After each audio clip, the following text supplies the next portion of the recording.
Hello friends, welcome to my channel. Sisters எல்லோரும் எப்படி இருக்கீங்க? நல்லா இருப்பீங்கன்னு நினைக்கிறேன். எல்லோரும் நல்லபடியாக இருங்க.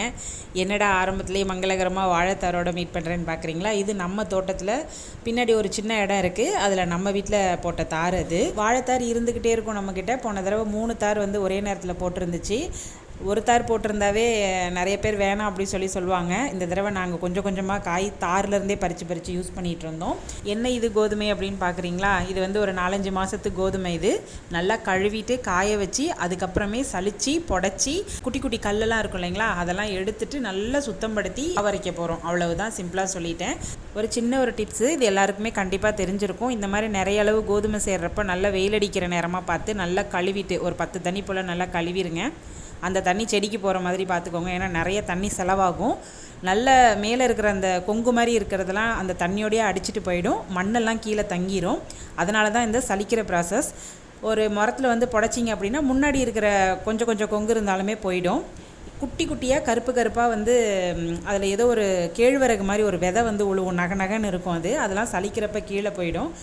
இது ஏன் இப்போ காட்டுறேன் அப்படின்னா, ஒரு சில உணவுப் பொருள்களையெல்லாம் நம்ம வந்து வீண் பண்ணுறோம். கோழிக்கு போடுறது, மாடு வச்சுருக்கவங்களாம் மாட்டுக்கு வந்து அரைச்சி போடுறது, அந்த மாதிரின்னு. வேணுங்கிறவங்க யூஸ் பண்ணிக்கோங்க, வேணாங்கிறவங்க அதுவும் உயிரினம் தான் சாப்பிடட்டும். இருந்தாலும் நம்ம வாழ்வாதாரத்துக்கு அது தேவைங்கிறப்ப நம்ம வேஸ்ட் பண்ணக்கூடாது. எப்பயுமே நாங்கள் வீட்டில் ரேஷன் அரிசி போட்டு தான் நான் இட்லி தோசை இன்னமுமே நான் செஞ்சிட்ருக்கேன். கோதுமை மாவும் அதுதான். எப்போயாவது தட்டுக்கிடுறப்ப மட்டும்தான் கடையில் வாங்கிக்குவோம். மற்றபடி அரைச்சி வச்சுட்டோம் அப்படின்னா அது என்னமோ ஒரு பெரிய சொத்து இருக்கிற மாதிரி இருக்கும். இட்லி மாவு எப்பயுமே வீட்டில் இருக்கணும் அப்படிங்கிற மாதிரி மைண்ட் செட்டோடு இருப்போம் இல்லையா பெண்கள். அந்த மாதிரி மாற்றி சமைக்கிறதுக்கு இந்த கோதுமை மாவையும் நம்ம ரெடி பண்ணி வச்சுக்கலாம். இது நம்ம கைப்பட ஒரிஜினலாக அரைக்கிற கோதுமை மாவு எப்படி இருக்குது, பிசைகிறப்ப எப்படி இருக்குது, சுடுறப்ப எப்படி இருக்குன்னு நமக்கு தெரியும். ஆனால் கடையில் வாங்குகிற மாவு எந்த அளவுக்கு பதப்படுத்துகிறாங்கன்னு தெரியல. என்னமோ மைதா மாவு மாதிரி வழவழன்னு தான், ரொம்ப சாஃப்டாக இருக்கும். கண்டிப்பாக அதில் ஆட் பண்ணுவாங்கன்னு தான் நினைக்கிறேன். எனக்கு சரிவர தெரியல. இருந்தாலும் வாய்ப்பு கிடைக்கிறப்ப இந்த மாதிரி கோதுமையை வந்து உபயோகப்படுத்திக்கோங்க. இது கொஞ்சம் முன்னாடியே பிசைஞ்சு வச்சுக்கணும். அப்போதைக்கு செஞ்சு அப்போதைக்கு வந்து சுட்டோம் அப்படின்னா சப்பாத்தி வந்து ரொம்ப ரஃப்பாக இருக்கும். சுடு தண்ணி போட்டு நல்லா பிசைஞ்சுக்கோங்க, இல்லை பால் ஊற்றி பிசைஞ்சுக்கோங்க. ஒரு 2 மணி நேரம் 3 மணி நேரமாவது நீங்கள் ஊற வச்சிங்க அப்படின்னா சூப்பரான சாஃப்டாக கடையில் வாங்குகிற மாவில் போடுற சப்பாத்தி மாதிரியே எக்ஸலண்ட்டாக இருக்கும். நீங்கள் யாராவது ரேஷன் கோதுமை வந்து யூஸ் பண்ணுறீங்களா எனக்கு சொல்லுங்கள். இங்கே பாருங்கள் எவ்வளோ மணியாக அவ்வளோ ஆசையாக இருக்குது. இதில் நான் முக்கால்வாசி தான் நான் வந்து அரைச்சேன், மீதி கால்வாசி எடுத்து வச்சுருக்கேன். நம்ம ஃப்ரெண்டு வீட்டுக்கு ஒரு தடவை போயிருந்தோம். அப்போ நாங்கள் வந்தோம் அப்படின்னு நைட்டு சாப்பாடு ரெடி பண்ணுறதுக்காக போய் கடையில் மாவு வாங்கிட்டு வர சொன்னாங்க. ஏன் கடையில் வாங்குறீங்க அப்படின்னு கேட்டேன். ஏன்னா வீட்டில் அரைச்சா பிடிக்க மாட்டேங்குது அவங்களுக்கு அப்படின்னு சொன்னாப்புல. 3 பாக்கெட்டு 120 ரூபா. எனக்கு பார்த்தா அந்த மாவோட அளவு வந்து ரொம்ப கம்மியாக தான் இருக்கிற மாதிரி இருந்தது. ஏன் அப்படின்னா 35லேருந்து 40 ரூபாய்க்குள்ளே இட்லி அரிசி கிடைக்கிது. நம்ம 2 கிலோ இட்லி அரிசி வாங்கினாலுமே 40 ரூபா வச்சாலுமே 80 ரூபா. கொஞ்சம் அதில் ஒரு 1/4 கிலோ வந்து உளுந்து வாங்கி போட்டு நாம் அரைச்சோம் அப்படின்னா நான் பார்த்த அந்த அளவை விட டபுள் மடங்கு வந்து மாவு கண்டிப்பாக கிடைக்கும். என்ன பிடிக்குது அதில் பிடிக்கல அப்படிங்கிறதுக்கு இருக்குன்னு தெரில. நல்லா உப்பி நல்லா சூப்பராக மாவு இருந்தால் இட்லி ஊற்ற போகிறோம், இல்லைனா கரைச்சி தோசை ஊற்றினா எப்பேற்பட்ட மாவாக இருந்தாலும் தோசைக்கு நல்லா தான் இருக்கும். அதில் கொஞ்சமாக வெந்தயம் சேர்த்துக்கிட்டோம்னா நல்ல வாசனையாக இருக்கும்.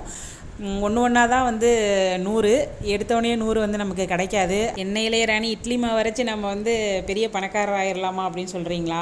அப்படிலாம் கிடையாது. நம்ம அம்மா காலத்திலலாம் யோசிச்சு பாருங்கள், பால் கவர்லாம் சேர்த்து வைப்பாங்க. அதில் எவ்வளோ பெரிய அமௌண்ட் கிடச்சிட போகுது. இருந்தாலும் அது ஒரு சேமிப்பாக இருக்கட்டும் அப்படின்னு சொல்லியிருந்தேன்னா பால் கவர். இன்னும் எங்கள் அத்தையெல்லாம் கொட்டாங்குச்சி இருக்குது இல்லைங்களா, தேங்காயோடு, அதை கூட வந்து கலெக்ட் பண்ணி வச்சுருப்பாங்க. அதனால் உணவுப் பொருள் எதையும் வேஸ்ட் பண்ண வேண்டாம். ஒரு சின்ன சின்ன சிறு சேமிப்பாக இருந்தாலும் அதை சேர்த்து வைங்க. அது சிறுதுளி பெருவெள்ளமாக நம்மக்கிட்ட வந்து நிற்கும். அன்றைக்கி மணிமாமா தான் மாவரைச்சி கொடுத்தாங்க. பாருங்கள் எவ்வளோ சாஃப்டாக இருக்குது. அடுத்த நாள் காலையிலேயே சப்பாத்தி பண்ணி பார்த்தாச்சு.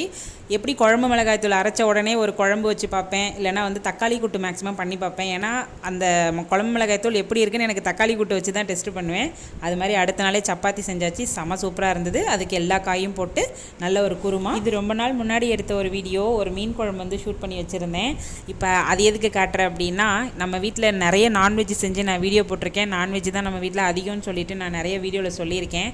ஆனால் இப்போ நம்ம வீட்டோட நிலைமையே தலைகீழாக மாறிடுச்சு. கொஞ்ச நாளாக நான்வெஜ்ஜில் வந்து கொஞ்சம் இன்ட்ரெஸ்ட் குறைஞ்சிடுச்சு. ஆனால் மணிமாமாவுக்கு குறையில. நான் சாப்பிடாததுனால எடுக்கிறதுக்கும் அவங்க வந்து அதிகம் இன்ட்ரெஸ்ட் காட்ட மாட்டேங்கிறாங்க. ராஜா ஊருக்கு போயிருந்தப்போ எங்கள் அம்மா வீட்லேயும் எங்கள் அக்கா வீட்லேயும் வெஜிடேரியன் தான். நிறைய காய்கறி சேர்த்துக்குவாங்க. 2 பொரியல் 3 பொரியல் கூட இருக்கும் சில சமயம்.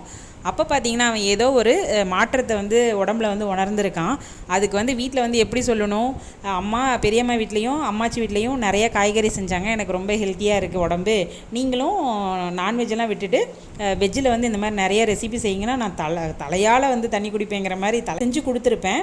ஆனால் அவன் ஒரு விஷயம் சொன்னான் பாருங்கள், நீயுமாடா இந்த உலகத்தில் இப்படி பேச ஆரம்பிச்சிட்டு அப்படின்னு தான் எனக்கு தோணுச்சு. என்ன சொன்னான் அப்படின்னா, உங்களால் தான் எனக்கு கண்ணே தெரியல அப்படின்னு சொல்லிட்டான். இந்த டிவிலலாம் சினிமாலலாம் அந்த நெஞ்சு வெடிக்கிற மாதிரி ஒரு சீன் காட்டுவாங்களா, அந்த மாதிரி எனக்கு நெஞ்சே வெடிச்சிருச்சு. நான்வெஜ் சாப்பிட்றப்பெல்லாம் நல்லா வெளுத்து கட்டிட்டு அப்போல்லாம் காய்கறினா செஞ்சாவே இது எவன் சாப்பிடுவான் அப்படின்னு சொன்னவன் இப்போ வேணும்னு சொல்ல வேண்டியதானே.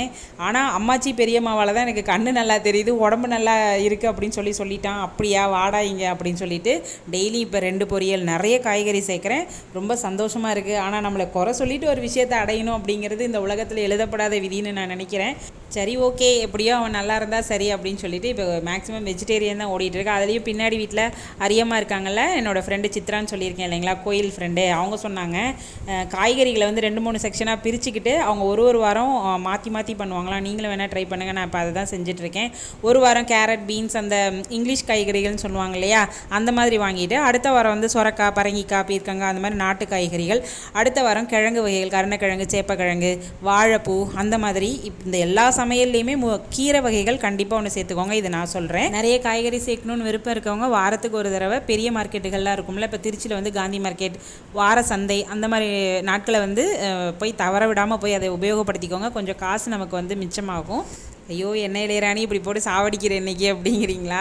ஓகே, நம்ம அடுத்த டாப்பிக்கு போகலாம். என்ன அப்படின்னா, நம்ம வீட்டில் வந்து ஒரு நடப்போம் இல்லைங்களா, அதாவது நம்ம நடக்கிற ஸ்பீடு அதை வந்து எப்பயுமே கொஞ்சம் நிதானமாக கொஞ்சம் பொறுமையாக நடங்க. ஏன் அப்படி சொல்கிறேன் அப்படின்னா, வயசுக்கு தகுந்த மாதிரி நடையோட வந்து வித்தியாசம் மாறுபடும். சிறு வயசு பிள்ளைங்களாம் டக்கு டக்கு டக்கு டக்கு டக்கு டக்குன்னு ஓடிட்டே இருப்பாங்க. ஏன் இத்தனை டக்கு அப்படின்னா, அத்தனை டக்கும் நான் ஓடி இருக்கேன். இங்கேருந்து ஒரு 5 செகண்டில் பண்ணுற விஷயத்த டக்குன்னு நம்ம வேக வேகமாக செய்யணும் அப்படின்னு வேக வேகமாக திரும்பி செய்வேன். அதிலலாம் என்னமோ ஒரு பெரிய அளவு எனர்ஜி வேஸ்ட்டாக இருக்குது அப்படின்னு நான் நினைக்கிறேன். இப்போது என் வயசாகிடுச்சு, அதனால் நான் பொறுமையாக நடக்கிறேன்னா என்னன்னு தெரில. இப்போ ரொம்ப பொறுமையாக கொஞ்சம் நிதானமாக நடக்கிறேன். என்னமோ உடம்பு கொஞ்சம் ஃப்ரீயாக இருக்க மாதிரி இருக்குது. அதுக்கு மிக முக்கிய காரணம் வந்து நம்ம நேரத்தை வந்து சரியாக பயன்படுத்திக்காதது. லேட்டாக எந்திரிச்சு லேட்டாக வந்து எல்லாத்தையும் செய்கிறோம் அப்படின்னா அந்த வேகம் நமக்கு தேவைப்படும். கொஞ்சம் முன்னாடி எந்திரிச்சிங்க, நேரத்தை மிச்சப்படுத்தினீங்கன்னா நம்ம பொறுமையாக வந்து வேலை பார்க்கலாம். ஏன் இப்போ இந்த அட்வைஸ் அப்படின்னா, நம்ம ஃப்யூச்சருக்கு காசு பணம் மட்டும்தான் சேர்த்து வைக்கணும்னு இல்லை, நம்ம உடம்புல எனர்ஜியையும் ஹெல்த்தையும் சேர்த்து வச்சோம் அப்படின்னா பிற்காலத்துக்கு நாம் டெபாசிட் போட்ட பணத்தை எடுத்து செலவு பண்ணுற மாதிரி இந்த ஆரோக்கியத்தையும் நாம் எடுத்து செலவு பண்ணலாம். மேக்ஸிமம் தேவையில்லாத சிந்தனைகள் மண்டையில் போட்டு குழப்பிக்காதீங்க. அதை நீ சொல்கிறியா இளையராணி அப்படிங்கிறீங்களா? கண்டிப்பாக நான் தான் சொல்லணும். ஏன் அப்படின்னா, உதாரணத்துக்கு ஒரு விஷயம் இந்த காலகட்டத்தில் தான் நடக்கணும்னா அது அந்த காலகட்டத்தில் தான் நடக்கும். என்ன உருண்டாலும் பிறண்டாலும் தலைகீழ தண்ணி குடித்தாலுமே அது வந்து நடக்கிறப்ப தான் நடக்கும். அது நல்லதாக நடக்கணும்னு ஆண்டவன்கிட்ட பிரார்த்தனை பண்ணிவிட்டு மனசை தெளிவாக ரொம்ப அமைதியாக இருங்க. அவ்வளோதான் ஃப்ரெண்ட்ஸ். என்னோடய மீன் குழம்பு ப்ரிப்ரேஷன் உங்களுக்கு பிடிச்சிருக்கா? பார்க்குறப்ப உங்களுக்கு நல்லா இருந்ததா? ரொம்ப சூப்பராக இருக்கும். மீன் குழம்பு வச்சுட்டோம்னா ஒரு 2 நாள் வேலையே இருக்காது. ஆனால் சமீப காலமாக நான்வெஜ் வந்து சமைக்கிறது ரொம்ப கம்மியாக போயிடுச்சு. நான்வெஜ் சாப்பிட்டாலுமே வயிறுலாம் ஒரு மாதிரி எரிய ஆரம்பிக்குது. ஒரு சின்ன மெடிக்கல் செக்கப் எனக்கு தேவைப்படுதுன்னு நினைக்கிறேன். அது தேவைப்படாமல் நீங்கள் உங்கள் உடம்பை பார்த்துக்கோங்க. நல்லா சரிவிகித உணவாக சாப்பிடுங்க.